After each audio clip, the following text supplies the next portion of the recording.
We are starting a new series called Elevate My Routine. Someone sends me a picture of their skincare routine and makeup routine and products to add, products to remove based on what it is they're trying to do and what's going on in their lives. This woman is a powerhouse. Just finished getting her second master's. She has 3 kids under the age of 6 and she's a working mom. Like, she is a busy lady. We got to be realistic about what works with her lifestyle. First up, what I see when I look in her bag: no tools. She's got a hyaluronic acid serum from The Ordinary. I like that brand. Their price points are great, and most of their products I recommend.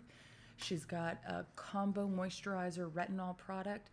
I'm not familiar with the brand or the product, but I know that she's using it as her main moisturizer for day and night.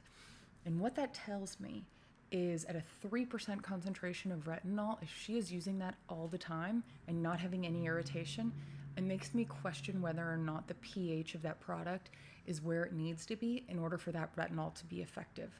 She's also using the Supergoop CC cream, the Supergoop eye product, man-eater waterproof mascara, and a combo lip cheek product. I know she's also using a face wash in the morning. First thing I'm going to do, we're going to keep the face wash. We're going to keep that hyaluronic serum because she's already using it and it's good.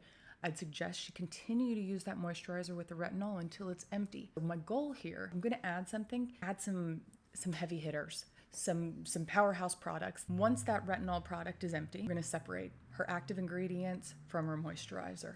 So the first moisturizer I'm going to recommend is the Skinfix. I love this product. There's no scent, there's no dyes, there's no silicones. It's an excellent moisturizer. It's super simple, it's no fuss, and it's the gold standard of packaging, being a refillable airless chamber. For a day cream, it's a brand called Geologie. It's a really moderate price point as well. It's a brand that I discovered in 2019 that was originally targeted to men only. They've since dropped that. I really like this day cream.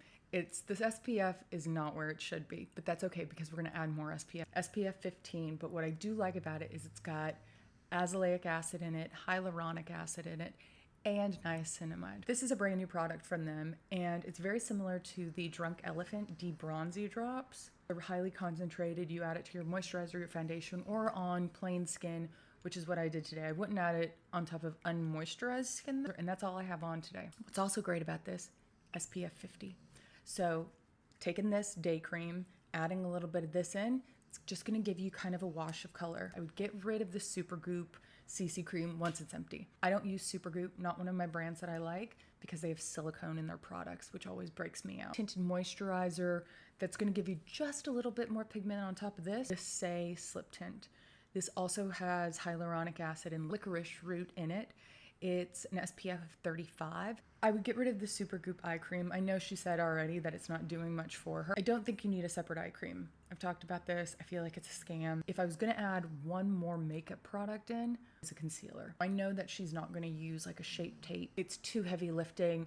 You gotta have the right type of moisturizer on. It's kind of fussy. Instead, I really like the YSL Touche Eclat High Coverage Concealer.